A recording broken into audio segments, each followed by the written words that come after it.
सन्तकारं भुजगशयनं पद्मनाभं सुरेशं विश्वधारं गगनसदृशं मेघवर्णं शुभांगं लक्ष्मीकान्तं कमलनयनं योगिभिर्ध्यानगम्यं वन्दे विष्णुं भवभयहरं सर्वलोकैकनाथम्।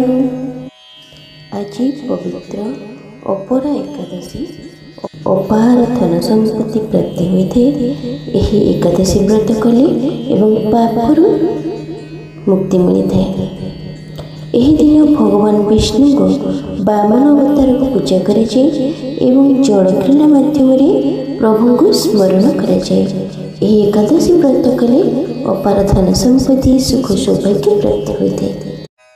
ओम नारायणाय विद्महे वासुदेवाय धीमहि तन्नो विष्णु प्रचोदयात्। ओम नारायणाय विद्महे वासुदेवाय धीमहि तन्नो विष्णु प्रचोदयात्। ओम नारायणाय विद्महे वासुदेवाय धीमहि तन्नो विष्णु प्रचोदयात्।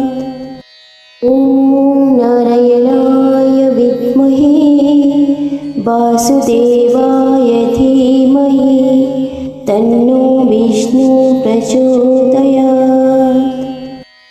ओम नारायणाय विद्महे वासुदेवाय धीमहि तन्नो विष्णु प्रचोदयात्। ओम नारायणाय विद्महे वासुदेवाय धीमहि तन्नो विष्णु प्रचोदयात्। ओम नारायणाय विद्महे वासुदेवाय धीमहि तन्नो विष्णु प्रचोदयात्। ओम नारायणाय विद्महे वासुदेवाय धीमहि तन्नो विष्णु प्रचोदयात्। ओम नारायणाय विद्महे वासुदेवाय धीमहि तन्नो विष्णु प्रचोदयात्। ओम नारायणाय विद्महे वासुदेवाय धीमहि तन्नो विष्णु प्रचोदयात्। ओम नारायणाय विद्महे वासुदेवाय धीमहि तन्नो विष्णु प्रचोदयात्। ओम नारायणाय विद्महे वासुदेवाय धीमहि तन्नो विष्णु प्रचोदयात्। ओम नारायणाय विद्महे वासुदेवाय धीमहि तन्नो विष्णु प्रचोदयात्। ओम नारायणाय विद्महे वासुदेवाय धीमहि तन्नो विष्णु प्रचोदयात्। ओम नारायणाय विद्महे वासुदेवाय धीमहि तन्नो विष्णु प्रचोदयात्। ओम नारायणाय विद्महे वासुदेवाय धीमहि तन्नो विष्णु प्रचोदयात्। ओम नारायणाय विद्महे वासुदेवाय धीमहि तन्नो विष्णु प्रचोदयात्। ओम नारायणाय विद्महे वासुदेवाय धीमहि तन्नो विष्णु प्रचोदयात्। ॐ नारायणाय विद्महे वासुदेवाय धीमहि तन्नो विष्णु प्रचोदयात्। ॐ नारायणाय विद्महे वासुदेवाय धीमहि तन्नो विष्णु प्रचोदयात्। ॐ नारायणाय विद्महे वासुदेवाय धीमहि तन्नो विष्णु प्रचोदयात्। ॐ नारायणाय विद्महे वासुदेवाय धीमहि तन्नो विष्णु प्रचोदयात्। ॐ नारायणाय विद्महे वासुदेवाय धीमहि तन्नो विष्णु प्रचोदयात्। ॐ नारायणाय विद्महे वासुदेवाय धीमहि तन्नो विष्णु प्रचोदयात्। ॐ नारायणाय विद्महे वासुदेवाय धीमहि तन्नो विष्णु प्रचोदयात्। ॐ नारायणाय विद्महे वासुदेवाय धीमहि तन्नो विष्णु प्रचोदयात्। ॐ नारायणाय विद्महे वासुदेवाय धीमहि तन्नो विष्णु प्रचोदयात्। ॐ नारायणाय विद्महे वासुदेवाय धीमहि तन्नो विष्णु प्रचोदयात्। ॐ नारायणाय विद्महे वासुदेवाय धीमहि तन्नो विष्णु प्रचोदयात्। ॐ नारायणाय विद्महे वासुदेवाय धीमहि तन्नो विष्णु प्रचोदयात्। ॐ नारायणाय विद्महे वासुदेवाय धीमहि तन्नो विष्णु प्रचोदयात्। ॐ नारायणाय विद्महे वासुदेवाय धीमहि तन्नो विष्णु प्रचोदयात्। ॐ नारायणाय विद्महे वासुदेवाय धीमहि तन्नो विष्णु प्रचोदयात्।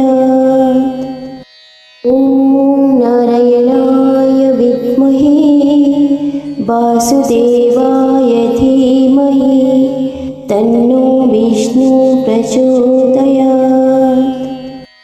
ॐ नारायणाय विद्महे वासुदेवाय धीमहि तन्नो विष्णु प्रचोदयात्।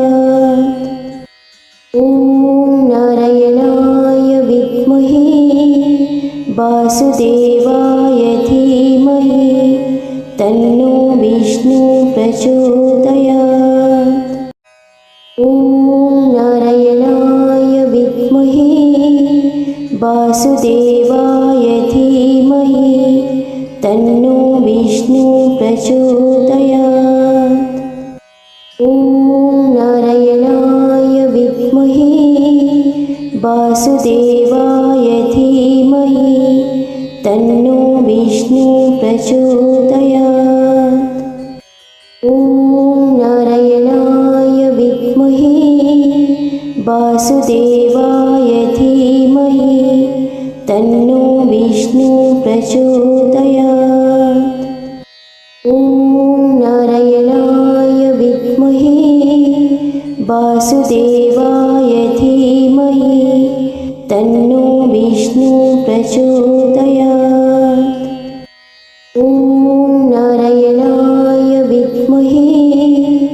वासुदेवाय धीमहि तन्नो विष्णु प्रचोदयात्।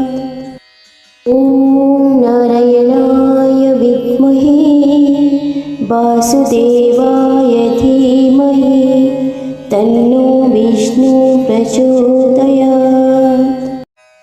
ॐ नारायणाय विद्महे वासुदेवाय धीमहि तन्नो विष्णु प्रचोदयात्। ॐ नारायणाय विद्महे वासुदेवाय धीमहि तन्नो विष्णु प्रचोदयात्। ॐ नारायणाय विद्महे वासुदेवाय धीमहि तन्नो विष्णु प्रचोदयात्। ॐ नारायणाय विद्महे वासुदेवाय धीमहि तन्नो विष्णु प्रचोदयात्। ॐ नारायणाय विद्महे वासुदेवाय धीमहि तन्नो विष्णु प्रचोदयात्। ॐ नारायणाय विद्महे वासुदेवाय धीमहि तन्नो विष्णु प्रचोदयात्। ॐ नारायणाय विद्महे वासुदेवाय धीमहि तन्नो विष्णु प्रचोदयात्। ॐ नारायणाय विद्महे वासुदेवाय धीमहि तन्नो विष्णु प्रचोदयात्। ॐ नारायणाय विद्महे वासुदेवाय धीमहि तन्नो विष्णु प्रचोदयात्। ॐ नारायणाय विद्महे वासुदेवाय धीमहि तन्नो विष्णु प्रचोदयात्। ॐ नारायणाय विद्महे वासुदेवाय धीमहि तन्नो विष्णु प्रचोदयात्।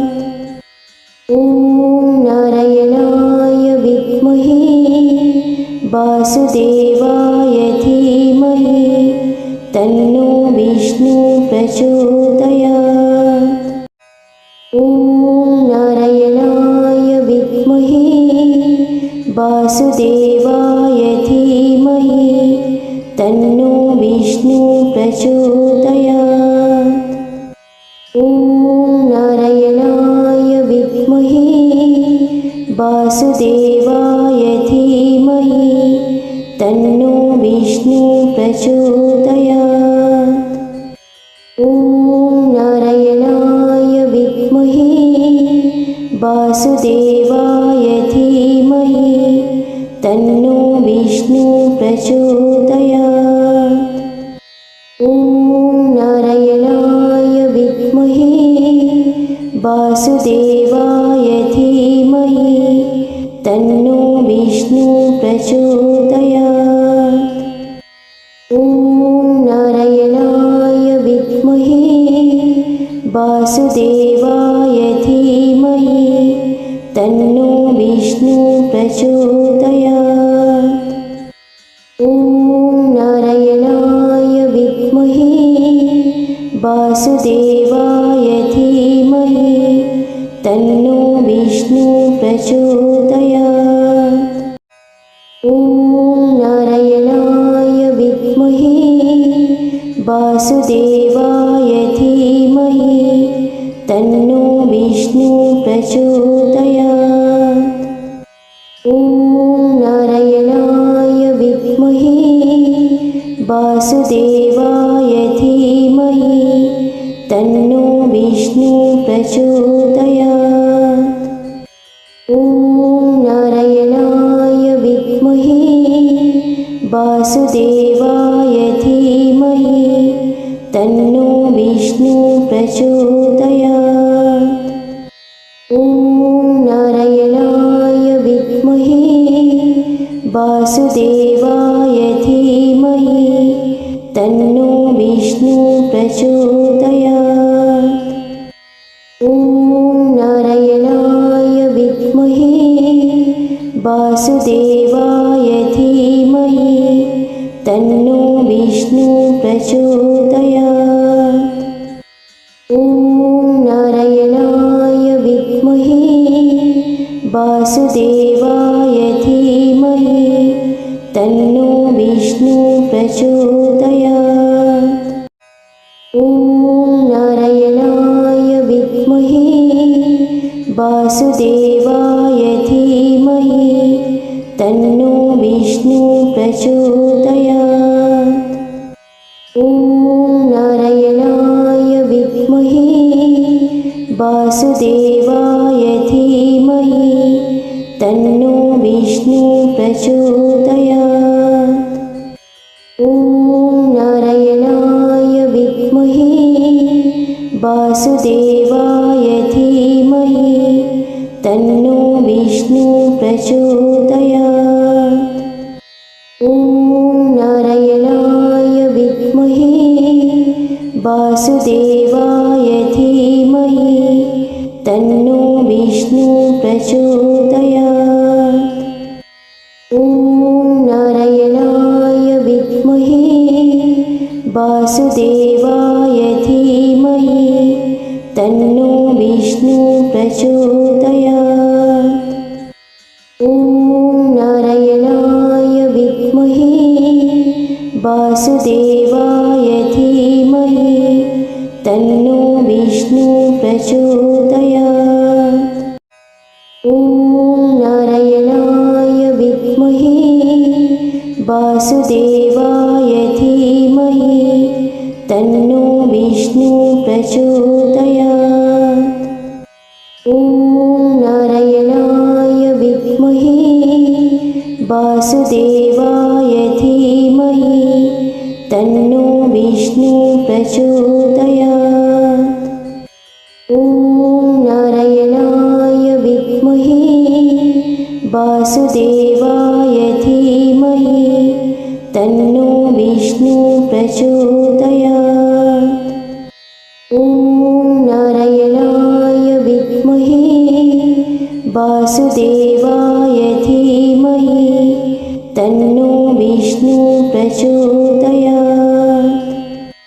ॐ नारायणाय विद्महे वासुदेवाय धीमहि तन्नो विष्णु प्रचोदयात्। ॐ नारायणाय विद्महे वासुदेवाय धीमहि तन्नो विष्णु प्रचोदयात्। ॐ नारायणाय विद्महे वासुदेवाय धीमहि तन्नो विष्णु प्रचोदयात्। ॐ नारायणाय विद्महे वासुदेवाय धीमहि तन्नो विष्णु प्रचोदयात्। ॐ नारायणाय विद्महे वासुदेवाय धीमहि तन्नो विष्णु प्रचोदयात्। ॐ नारायणाय विद्महे वासुदेवाय धीमहि तन्नो विष्णु प्रचोदयात्। ॐ नारायणाय विद्महे वासुदेवाय धीमहि तन्नो विष्णु प्रचोदयात्। ॐ नारायणाय विद्महे वासुदेवाय धीमहि तन्नो विष्णु प्रचोदयात्। ॐ नारायणाय विद्महे वासुदेवाय धीमहि तन्नो विष्णु प्रचोदयात्। ॐ नारायणाय विद्महे वासुदेवाय धीमहि तन्नो विष्णु प्रचोदयात्। ॐ नारायणाय विद्महे वासुदेवाय धीमहि तन्नो विष्णु प्रचोदयात्। ॐ नारायणाय विद्महे वासुदेवाय धीमहि तन्नो विष्णु प्रचोदयात्। ॐ नारायणाय विद्महे वासुदेवाय धीमहि तन्नो विष्णु प्रचोदयात्। ॐ नारायणाय विद्महे वासुदेवाय धीमहि तन्नो विष्णु प्रचोदयात्। ॐ नारायणाय विद्महे वासुदेवाय धीमहि तन्नो विष्णु प्रचोदयात्। ॐ नारायणाय विद्महे वासुदेवाय धीमहि तन्नो विष्णु प्रचोदयात्। ॐ नारायणाय विद्महे वासुदेवाय धीमहि तन्नो विष्णु प्रचोदयात्। ॐ नारायणाय विद्महे वासुदेवाय धीमहि तन्नो विष्णु प्रचोदयात्। ॐ नारायणाय विद्महे वासुदेवाय धीमहि तन्नो विष्णु प्रचोदयात्। ॐ नारायणाय विद्महे वासुदेवाय धीमहि तन्नो विष्णु प्रचोदयात्।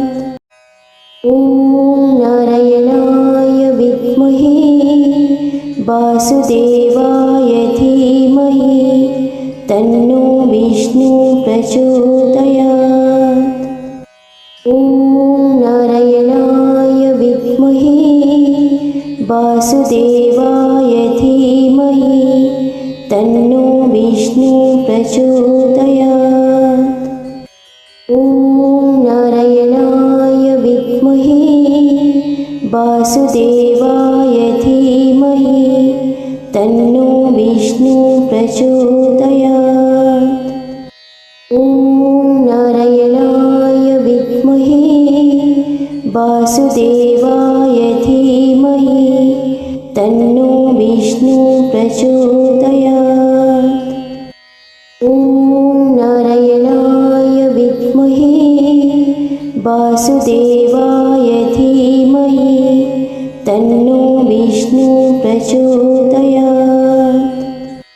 ॐ नारायणाय विद्महे वासुदेवाय धीमहि तन्नो विष्णु प्रचोदयात्।